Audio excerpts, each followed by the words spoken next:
Hey guys, what's up? Today I come to you with a wonderful review of Gintama 2015 anime.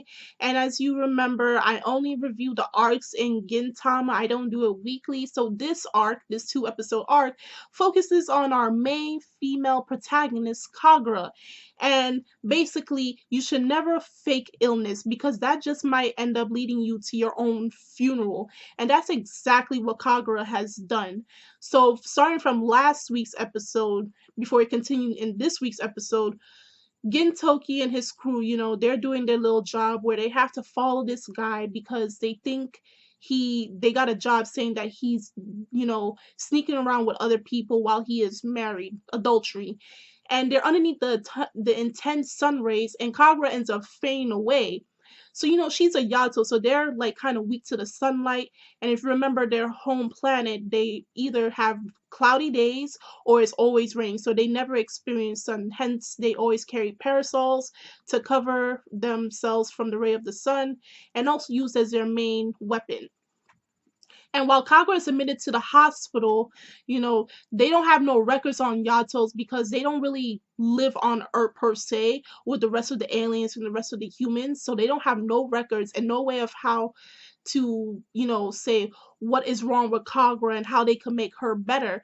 So now they're just basically saying, her body, she'll have to get better by herself. Just leave her as it is and she'll eventually get better. Hopefully she'll get better from this sickness. And Kagura uses this chance in order to make Gintoki and Shinpachi feel really bad about themselves because she's like, I told you guys I didn't want to be in this heat. You forced me to do work, so now you're gonna suffer.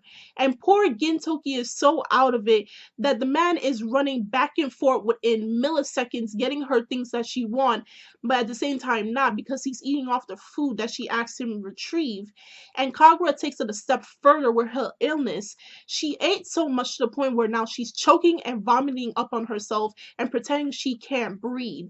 And we got all our favorite characters coming in, and it's like they're crying, they're bawling all over the place, and it gets so extreme. This is where the dark humor hits in. Everybody's talking about, okay, Kagura's dead now, so who's going to take care of the funeral fees?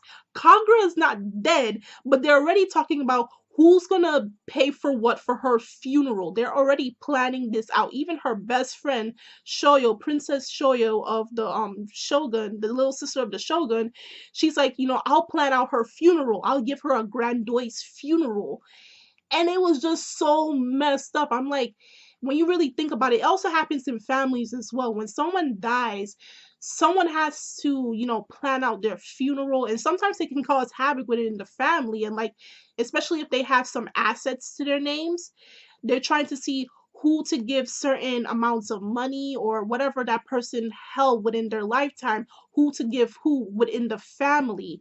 And Kagura didn't have much, but they're still trying to figure out who's going to split who to do what for the funeral. And everybody's just coming together and not even realizing that Kagura is still alive and hearing everything. And by the end of last week's episode, we see Okita come in. And by in this week, now we're going into this week's episode, he knows that she's faking it and he's having a thrill ride with the whole ordeal of Kagura being supposedly dead.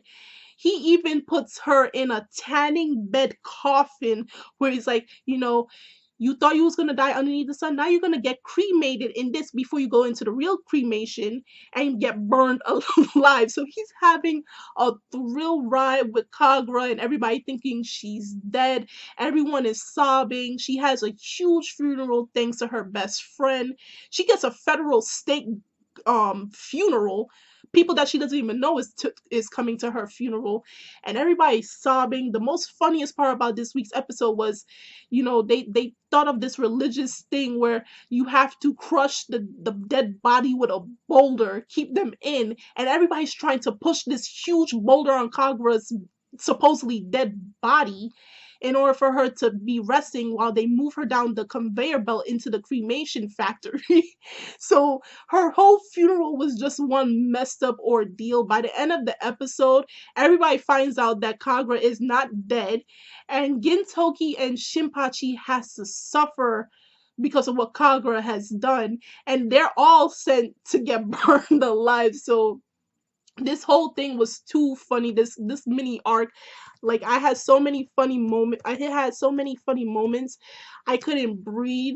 It was just too funny. My most favorite part was like she was choking on herself, and then she's like the part she said in English. She said, "Oh my god!" I was done.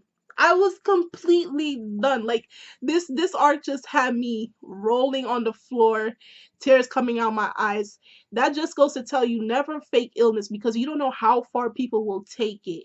You know, even if people don't, treat you right, don't do something that, because there will always be people that cares about you, so don't do anything to hurt them, because people do generally care about you even if they don't show it all the time.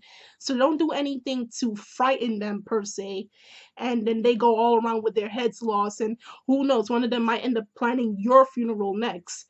So tell me your thoughts on this little arc about Kagura and her fake funeral. Tell me in the comment section below, what was your most favorite part in this little mini arc, and tell me what do you like and what do you did not like about this little arc. Also check us out on Twitter and Tumblr.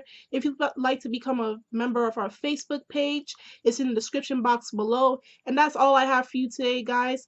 And this is Kimmy Chan of Anime Legends Podcast, and I will see you guys later.